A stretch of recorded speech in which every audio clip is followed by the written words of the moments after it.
എല്ലാവർക്കും വിനീത നമസ്കാരം. ശ്രീമദ് ഭാഗവതം ദശമസ്കന്ധം ഉത്തരാർത്ഥം അധ്യായം 80 ശ്ലോകം 39 മുതല് 45 വരെ 7 ശ്ലോകങ്ങൾ. ഈ 7 ശ്ലോകങ്ങളോട് കൂടിയിട്ട് ഈ 80-ാമത്തെ അധ്യായം ഇവിടെ സമാപിക്കണം. 81-ാമത്തെ അധ്യായത്തിലാണ് ആ സുദാമാവിന്റെ കയ്യിൽ നിന്നും ആവില് തട്ടിപ്പറിച്ച് ഭഗവാൻ ഇങ്ങനെ അമൃതേത്ത് ചെയ്യുന്നത്. ഭഗവാൻ ഇങ്ങനെ സുദാമാവിനോട് ആ ഗുരുകുലവാസത്തിനെ പറ്റി ഇങ്ങനെ പറഞ്ഞുകൊണ്ടിരിക്കണം. മധുരമധുരമായ ആ ഭഗവാന്റെ ആ വാക്കുകൾ കേട്ട് ആ സ്നേഹപൂർവമായ ആലിംഗനത്തിൽ ഇങ്ങനെ അമർന്നു അശ്രുപൂർണമായ നയനങ്ങളോടെ ഒന്നും മിണ്ടാതിരിക്കുകയാണ് സുദാമാവ്. ഇടയ്ക്കിടയ്ക്ക് ഭഗവാൻ ചോദിക്കുന്നു, എന്താ ഒന്നും മിണ്ടാത്ത സുദാമാവ്? എത്ര ആവേശപൂർവ്വ ഭഗവാൻ സംസാരിക്കണത്. ശ്ലോകം 39. ഓം നമോ ഭഗവതേ വാസുദേവായ കൃഷ്ണായ വാസുദേവായ ഹരയേ പരമാത്മനെ പ്രണതക്ലേശനാശായ ഗോവിന്ദായ നമോ നമഃ. ഓം നമോ ഭഗവതേ വാസുദേവായ.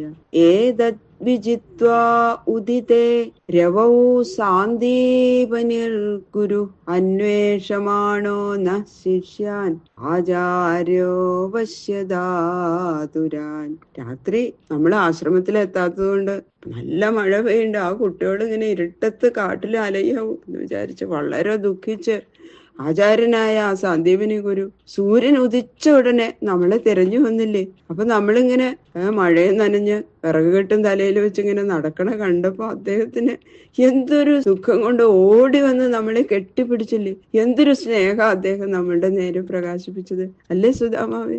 ആദ്യം തന്നെ ആ വിറകുകെട്ട് നമ്മുടെ തലയിൽ നിന്ന് അങ്ങോട്ട് എടുത്ത് അവിടെ ചോട്ടിലേക്ക് വെച്ചു. ഗുരുവിന്റെ ആ വാക്കുകളെ ഇപ്പോഴും എന്റെ ചെവിയിൽ ഇങ്ങനെ മുഴങ്ങുക എന്ന് പറയാ ഭഗവാൻ. അഹോ ഹേ പുത്രകായൂയം അസ്മദർത്ഥേതി ദുഃഖിതാഃ ആത്മാ വൈ പ്രാണിനാം പ്രേഷ്ഠ തമനാദൃത്യ മൽപരാ. കണ്ട ഉടനെ കരുണയോടുകൂടി ഗുരു ഇങ്ങനെ പറഞ്ഞത് എങ്ങനെ മറക്കുക നമ്മളല്ലേ. അതുകൊണ്ടല്ലേ നമ്മള് അത്ര കൃതാർത്ഥരായത് എന്നതാ ഓർമ്മയിപ്പിച്ചുകൊണ്ട് 3 ശ്ലോകമാണ് പറഞ്ഞിരിക്കുന്നത്. ഗുരു പറഞ്ഞ വാക്കുകള് ഭഗവാൻ ഇങ്ങനെ പറയാണ് സുദാമാവിനോട്. അന്ന് ഗുരു പറഞ്ഞില്ലേ, ഹേ ബാലപുത്രന്മാരെ, എന്റെ കുട്ടികളെ, എന്റെ പ്രിയപ്പെട്ട കുട്ടികളെ, അങ്ങനെയല്ലേ നമ്മളെ വിളിച്ചത്.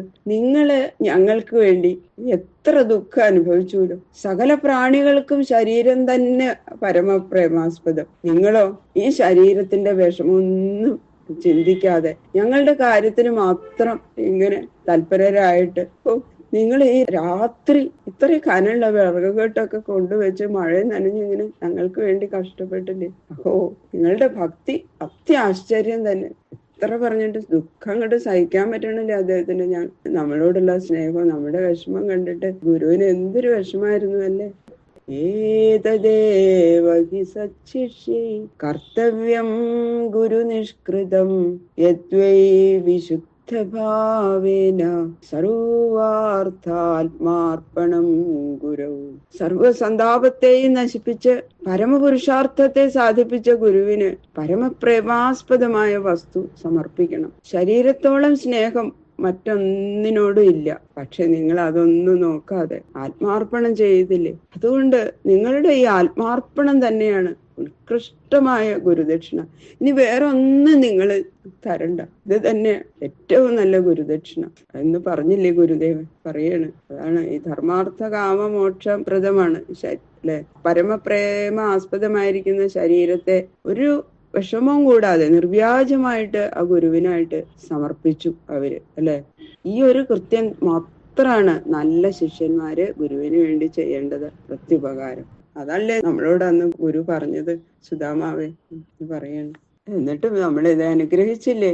തുഷ്ടോഹം ദ്വിജശ്രേഷ്ഠാഃ സത്യാസന്തു മനോരഥാഃ ഛന്ദാംസ്യയാദയാമാനി ഭവന്തിഹ പരത്രജ.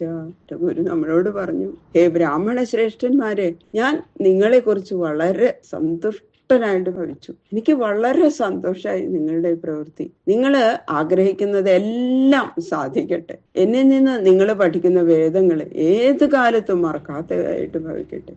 എല്ലാ നന്മകളും നിങ്ങൾക്കുണ്ടാവട്ടെ, ആയുസ്സും ആരോഗ്യവും എല്ലാം ഉണ്ടാവട്ടെ, എന്തൊക്കെ പറഞ്ഞിട്ടാ ഗുരു നമ്മുടെ 3 പേരുടെ ശിരസിൽ അനുഗ്രഹിച്ചത്. ഇങ്ങനെ ഓരോന്നും പറഞ്ഞ് ഗുരു നമ്മളെ അനുഗ്രഹിച്ചില്ലേ, ആ അനുഗ്രഹം തന്നെയാണ് നമുക്ക് വേണ്ടത് അല്ലെ. ഗുരുവിന്റെ അനുഗ്രഹമല്ലേ എല്ലാത്തിനും വേണ്ടത് എന്ന് പറയാണ് പിന്നത്തെ. ഇത്തം വിധാന്യ അനേകാനി വസതാം ഗുരുവേശ്മസു ഗുരോരനുഗ്രഹേണൈവ പുമാൻ പൂർണ്ണ പ്രശാന്തയേ.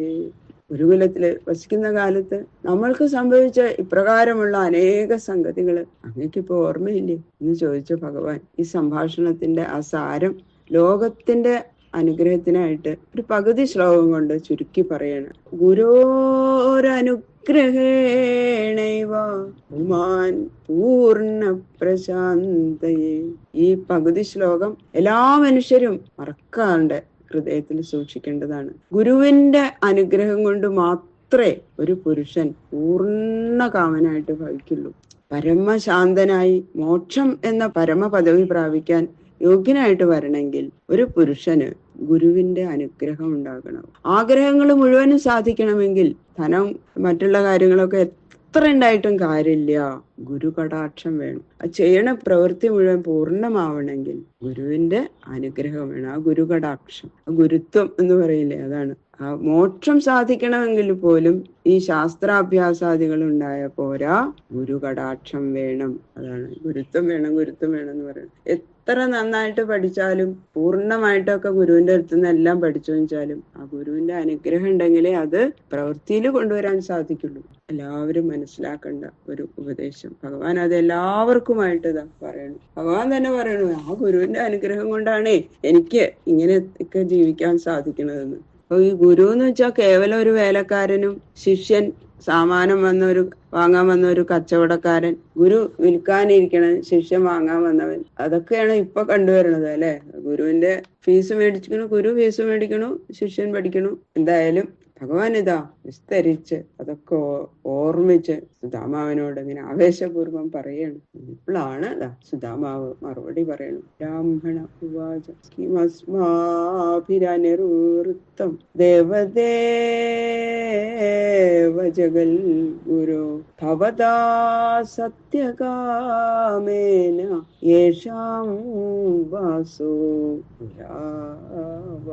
ഹേ മഹാദേവ, ഹേ ജഗൽ ഗുരു, സത്യസങ്കല്പമായ നിന്തിരുവടിയോട് ഒരുമിച്ച് ഗുരുകുലവാസം ചെയ്യാൻ ഭാഗ്യം സിദ്ധിച്ച ഞങ്ങൾക്ക് സാധിക്കാത്തത് എന്താ? അങ്ങയോട് കൂടെ ഗുരുകുലവാസം ചെയ്യാൻ ഭാഗ്യം സിദ്ധിച്ചില്ലേ, അതന്നെയാണ് എന്റെ ജീവിതത്തിലെ ഏറ്റവും വലിയ അനുഗ്രഹം എന്നതാ പറയണു സുധാമാവ്. യസ്യ ഛന്ദോമയം ബ്രഹ്മ ദേഹ ആവപനം വിഭോ ശ്രേയസാം തസ്യ ഗുരുഷു സോത്യന്ത വിഡംബനം. ഹേ, സർവത്ര നിറഞ്ഞിരിക്കുന്ന ഭഗവൻ, അവിടുത്തെ ശരീരം വേദമയം, സർവശ്രേയസ്സുകളും നിന്തിരുവടിയിൽ നിന്ന് തന്നെ ഉത്ഭവിക്കണം. അങ്ങനെ ഇരിക്കുന്ന അങ്ങ് ഗുരുകുലവാസം ചെയ്തത് ലോകാനുഗ്രഹത്തിന് വേണ്ടി മാത്രമാണ്. അടുത്തേക്ക് ഇതൊന്നും പഠിക്കേണ്ട ആവശ്യമില്ല ശരിയല്ലേ ഭഗവാന്. അതാണ് സുധാമാവ് പറഞ്ഞത്. അങ്ങനെതാ രണ്ടുപേരും കൂടി ഭഗവാന്റെ നിർദ്ദേശം അനുസരിച്ച് അന്നത്തെ രാത്രി അവിടെ തന്നെ താമസിക്കണു സുഖമായിട്ട് സുധാമാവ്. ഇത് ശ്രീമൽ ഭാഗവതേ മഹാപുരാണേ പാരമഹംസ്യാം സംഹിതായാം ദശമസ്കന്ധേ ഉത്തരാർദ്ധേ ശ്രീരാമചരിതം നാമ 80-തമോധ്യായ. സർവത്ര ഗോവിന്ദ നാമ സങ്കീർത്തനം. ഗോവിന്ദ ഗോവിന്ദ.